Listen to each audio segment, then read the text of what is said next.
Championship Game Week 3 definitely did not disappoint with so many amazing performances, so many amazing team performances, and as I say, some real standouts this week in the Championship. We're going to be going through my team of the week this week in the Championship. So if you're a Championship fan, hit subscribe on this channel. If you support any team in the Championship, we do daily Championship content, so if you wouldn't mind taking a second out of your day to hit that subscribe button, you definitely won't regret it. As I say, if you support any team in the Championship, we talk about your teams every single day, so do hit that subscribe button. And as well as that, do drop a like if you do go on to enjoy the video, and let's jump straight into things. But as I say, some real statement performances and some real statement wins in the Championship this week. And we're going to start off in goal, where we do have the Leicester City goalkeeper. Am I going to try and pronounce his name? Absolutely not. So if we just quickly have a look at his kind of performance in detail, of course, Leicester City getting a 1-0 win against Charlton, which is, as I say, Leicester have spoken about numerous times. I think they have struggled so far this season in terms of performances, and we thought we'd see Leicester put teams to the sword, which we just haven't quite seen in the opening 3 matches. Of course, it's still very early days, but when you've got a goalkeeping performance like this man right here, who, by the way, against Preston, I think for Albion goal, definitely should have done better and had a poor game against Preston, but he definitely stepped up this game and made up for it, because without him in the game, I don't think Leicester are getting 3 points in that game. I really do think that. And as I say, if you're going to have a goalkeeper that's going to put in a performance like that, you've got that quality at the other end with a player like Fatawu, who scored an unbelievable goal, cutting in onto his left foot. It was hardly even, I wouldn't even say it was half a chance. It was just an unbelievable strike into the far corner, showing his kind of quality. But then when you've got a goalkeeper putting in a performance like that, made 6 saves in the match. XG percent was only 0.77, but he made a really, really good save from range as well. And as I say, this guy definitely made up for his kind of poor performance, you'd say, against Preston, and answered a few critics as well, because of course it's big pressure for him coming into the side with Madsen going, and who has started his West Ham career, by the way, absolutely woefully. I don't know what's happened to Hermansen, who was so good for Leicester, especially in that Premier League season. But as I say, this guy coming in goal, and he was really impressive in that game, and hopefully for Leicester fans, that's just the start for him, and he can continue to put in performances like that. And as I say, when you've got that kind of quality at the other end of the pitch, like players like Fatawu, you're absolutely going to score, going to get chances, and he's going to score goals out of absolutely nothing. We'll have to see if he kind of stays at Leicester, but with a player like that, you've got to say, serious player. And Leicester, if they've got him in the team, you have to be considering to be right up there come the end of the season. And if he does go, he'd be such a big loss for Leicester. So we'll go on to the right back now, where I couldn't really pick out an absolute standout in right back. So I thought I'd go for a Middlesbrough play, because I wanted to speak about Middlesbrough a little bit more in detail. If you have a left back, if you have a right back, by the way, drop it in the comments. And by the way, if I miss out anybody as well, do leave it in the comments. Let me know who your top performer was at your club that you support. But yeah, I've gone for Callum Britton, because he's been brought in, obviously got numerous years of Championship experience playing for Blackburn, who is a player that's got a lot of energy, can go up and down, and playing in that right wing back role in that Rob Edwards system. I think he had a good game. As I say, I was struggling for someone to really pick out, but a big result for Middlesbrough against Norwich. I wanted to give Middlesbrough some credit, because this season I haven't spoken about them a lot, and they're sat there now on 9 points out of a possible 9 they could have got. So Middlesbrough, fantastic start of the season, and going away to Norwich against a team that scores a lot of goals and has a very good attack. I think Middlesbrough did really well against them. Of course, Josh Sargent getting a goal late on. Josh Sargent, by the way, I do think will be top goal scorer in the Championship come the end of the season if he stays at Norwich, because what a striker he is. But 2 goals just on half-time for Middlesbrough. A really, really impressive start to the season, and long may it continue. As I say, I've said in my video yesterday, I don't know if Middlesbrough will be able to make it last. I'm just not sure on that yet, but they very well could prove me wrong, and I do think they'll be in a battle for the playoffs at least come the end of the season. As I say, Callum Britton, a good signing from Blackburn, got that Championship experience, got good energy, and I think he'll be a really good signing for Middlesbrough throughout the course of this season. So we'll go on to our first centre-back now, where, hold on, if I can remember him, because I've just got it saved on my phone. Oh yeah, there we go. So we are going to go for Kramer. Sorry if I've said that wrong, but he is, I can't even spell his name apparently. I thought that was how you spell his name, we'll go the other way. Kramer for Millwall. Now, Millwall getting a big win against Sheffield United in kind of a typical Millwall performance, you have to say. Oh, it's Kramer with a C, my bad. But yeah, so this guy has been playing right back, I believe, at the start of the season for Millwall, because of course Tanganga, who looks to be on his way to Sheffield United, of course didn't play in this match with them links and with what looks to be him moving there within the next few days. So it was always going to be difficult for Millwall to kind of replace Tanganga, and it always will be, and it still will be. But Kramer coming into the side definitely filling Millwall fans with a lot of confidence, because this guy was monumental at the back. Who Sheffield United definitely pressed, definitely tried to get that to get that equaliser in the match. But you look at the kind of defensive contributions that Kramer got throughout the game. Sorry if I'm saying his name wrong, by the way. But he cleared 1 off the line. He got 3 blocks, 6 clearances, 5 headed clearances, 1 interception, 10 defensive contributions. Defensively, this guy was monumental. And as I say, Sheffield United were pushing for an equaliser in that game. When you got someone standing firm like Kramer, definitely big positive to take. And you imagine he would probably be the guy who's going to be stepping in for Tanganga now he goes to Sheffield United. And if he can continue to put in performances like that, we know how solid as a unit Millwall are defensively, and they proved that yet again against Sheffield United. So really, really impressive for Kramer on that in that Millwall defence. And I think for Tanganga, I think a fantastic sign for Sheffield United. I'm surprised he's going there because, I mean, Sheffield United are now bottom of the league. But I think a fantastic sign, there's no doubt. I think Tanganga could have even gone to a Premier League team, in my opinion, as like at least as a backup Premier League player, but maybe even starting in a couple of teams that are very poor defensively. So I think it's a fantastic sign for Sheffield United and one that they absolutely needed.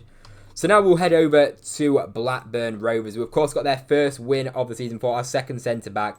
And I'm going to have to go for Dominic Hyam, because if you look at this guy's defensive contribution this game, this guy, I spoke about Kramer being monumental, this guy was absolutely monumental. 15 clearances, 8 headed clearances, 16 defensive contributions. Everything that Hull City threw at Blackburn Rovers, Dominic Hyam seemed to be on the end of. This guy could literally head away the Titanic by the looks of this guy in this performance against Hull City. And by the way, of course, Blackburn have struggled so much this season in the opening 3 matches in all competitions, and to get a win 3-0, a statement performance against Hull City, who we do think will be down there come the end of the season. But Blackburn were unbelievable, and where's that performance come from for Blackburn? Because we haven't seen that in the slightest over the course of these 3 games. As I say, I put Blackburn in the relegation zone in my predictions. They have got some real quality in that side, which we will discuss in this kind of team of the week later on in the video. But as I say, we're not even added the players to that, but we'll just continue with this. So yeah, as I say, really, really impressive Blackburn were. Dominic Hyam at the back, I think, was their number 1 defender. But as I say, the unit Blackburn were very, very solid. Now, right back, we're going to go over to Birmingham City, and a player that deserves a massive amount of credit because he actually played out of position. Of course, he's not his natural position. Of course, he can play there. But it's Ethan Laird. He got man of the match in the game, and absolutely fantastic. He won the most duels in the match, got the assist for the goal. Really nice cutback to Paku. Very nice finish as well. Ethan Laird offers so much energy. Very smart player in kind of when he gets to the byline. Always looks for the pass, takes the extra second just to kind of compose himself before he releases the ball. That's what I really like about Ethan Laird. I've been a big fan of him for a long time, to be fair. I'm a QPR fan. I've watched Ethan Laird for a season, and just watching him in general, he's a fantastic fullback. And as I say, playing out of position there, I think he was fantastic, getting himself an assist, as well as that, of course, defensively being solid as well, like Birmingham City have been all season. He's, of course, contributing to that as well when he's in the team, and I've been really impressed with him. I've been really impressed with Birmingham City, and for me, in that game, he was absolutely the standout player for me. Now, we'll go into the midfield, where I've got a midfield 5 of her? I've got a midfield 5 that I've gone for here. And we're going to start off with someone who, you can argue player of the weekend. Now, his team didn't actually win, but it's Barry Banham. I can't not include him in this video because the performance that he put in against Wrexham in that second half was unbelievable. He absolutely ran the show. He was winning the ball back. He was everywhere. He was all across the pitch. Got himself a goal as well. There was a goal to get Wednesday back into the match. Just look at it here. The most passes completed in the game, 51. 6 chances created. This guy is an absolute machine. He's 35 years old, and he's still doing stuff like this. He's making tackles, defensive contributions, ball recoveries. He was doing it all in that second half. And Wrexham have got a decent team. Don't get me wrong, you got players like Lewis O'Brien in there, very, very good championship midfielders, experienced players in there as well. Barry Bannon in that second half ran the show, and without him, Sheffield Wednesday, I don't think stand any chance. I think this is the main guy. If Sheffield Wednesday are going to have any chance of staying up this season, which is obviously very low still, Barry Bannon, they have to keep fit, and Barry Bannon has to be firing. And as I say, this guy, to be 35 years old doing what he's doing, he deserves so much credit for what he's doing. Honestly, fair play to Barry Bannon, and I'm buzzing for Sheffield United. And by the way, we are going to have buzzing Sheffield Wednesday, sorry. We are going to have a manager of the week, by the way, in this video as well. So we'll go for another kind of central midfielder where I've got to start including some Coventry players. I can't avoid it. Obviously, as a QPR fan, it's frustrating. And it's Victor Torp, who bagged 2 goals. And he's got 3 goals in the Championship this season. I didn't realise that. But yeah, Victor Torp of Coventry City. We're going to have to discuss a few Coventry players here that we're going to have to speak about, because, I mean, 7-1 after putting 5 past Derby, 7 past us. It was a game where everybody eats, pretty much, for Coventry City. You had 7 players getting a goal contribution. The 4 that didn't were 3 defenders and a goalkeeper. Like, it was all going on for Coventry, and it was just a game where everybody was eating and everybody was feasting. And one of them being Victor Torp, who in the second half scored 2 really nice goals, especially the one from range. I do think our goalkeeper, Joe Walsh, should have done better, but there's no denying it. 2 goals from central midfield, dominated the play, and played some really good progressive passes forward, where Coventry on the counter-attack, whenever QPR and us gave the ball away, Coventry just cut us open time again, every single time and time again, I should say. And it was embarrassing for our manager to not change anything, not change anything until half-time. I think he should have made first half change with how bad it was going, to not change the system, to not tweak things, to keep playing the exact same way. Players like Torp were picking up the ball and just cutting through us.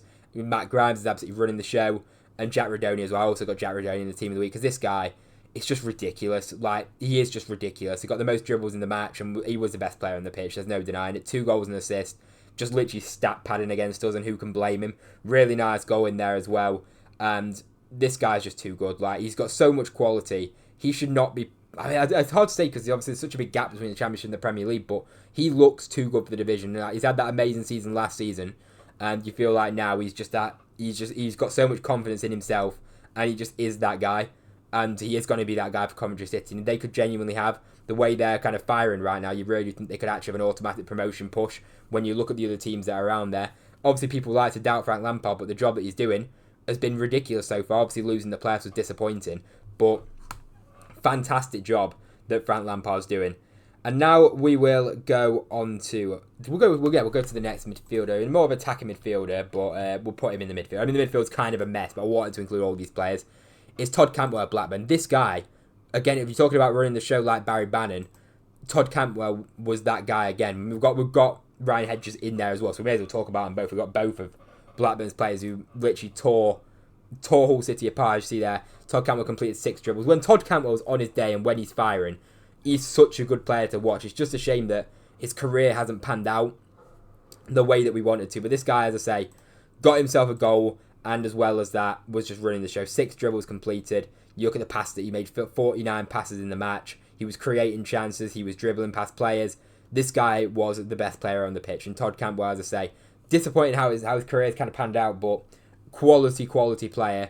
And you feel like if Blackburn are going to do something this season, a lot will go through Todd Cantwell in that number 10 position, where Blackburn forwards, again, it was another one where everyone was eating. But then we also have Ryan Hedges as well, who was fantastic in the match, created the most chances in the game. I think, well, you can make an argument for both of them being equal as good as each other, Todd Cantwell and Ryan Hedges. And as I say, it's a big game for Blackburn for them to step up in this game against Hull City, which was, if they don't get a result in that game and say they do lose that, there's serious pressure on Valérien Ismaël. With everything that's going on at Blackburn, of course, losing a lot of players to mostly Derby County, let's be real. But they definitely stepped up, and Todd Cantwell and Ryan Hedges were fantastic in that match. And Hull City got, I can't remember what the saying was, it was something by the hedge that I was seeing all over Twitter. I made a video on it on TikTok, I can't remember what it was. But Ryan Hedges, he was being trimmed by the hedge, that's it. They got Hull City well and truly got trimmed by the hedge in this game. So that is now 5 midfielders, I believe. Yeah, I've named 2 Coventry, 2 Blackburn, and then Sheffield Wednesday. And then we're going to go back to Coventry for the 4. But I just want to give a mention, because I wanted to put him in, but then I didn't want to miss out any of these midfielders. The one that I've missed out on is Kiefer Moore, if I can find him here. Kiefer Moore, because he scored 2 goals, and again, in the first half was fantastic. I mean, one of the goals that he scored, Ethan Horvath, what are you doing, mate? But the first 2 goals for Kiefer Moore, for Wrexham, he's been really impressive in all the games, by the way. He's really offered a good threat. He's been a handful, and he's been a really good sign. As I said at the time, I think he was going to cost a lot of money for a guy who's 33 years old now. But you know what you get. You know what you're going to get with Kiefer Moore, and that is causing defences problems. And his link-up play is good, even linking up in the playoff final with Tommy Watson as well for that goal in the playoff final. That's how good his link-up is. But yeah, very good player. At the end of the day, he can hold the ball up. He's a physical presence, and he's a handful for any Championship defender. And as I say, I feel bad for him missing out, but we're going to have to go for somebody else. Because I said the midfield was just so good. In 4, we're going to have to go for Hadji Wright. This guy was a joke in this match. Like, our centre-back, Steve Cook, and especially Liam Morrison, who was kind of peeling off towards, he could not deal with Hadji Wright on that kind of left side of striker. On that left kind of, as I say, where Morrison was at right centre back, Hadji Wright on the left side. Unbelievable. Just too quick, too physical. That performance was a proper number 9 performance and a proper striker performance, which we need to see more from Hadji Wright, which quite simply last season, he did alright, but I think we didn't see it enough of Hadji Wright really dominating centre-backs. And in that match, he absolutely dominated Liam Morrison. Like, I felt bad for Morrison, and Morrison's been a decent centre-back for us since when he's played over the last 12 months, and he at the end of the day, got bullied by Hadji Wright. It was fantastic. 2 goals. That's what I mean. Most duels won in the match, and you could tell every time he peeled off to Morrison, he beat him every time. It was embarrassing. From a QPR perspective, we needed to double up, and we needed one of our DMs to drop in and help out Morrison, because Hadji Wright, again, in a 1v1 against Morrison, he couldn't do anything. He absolutely couldn't do anything.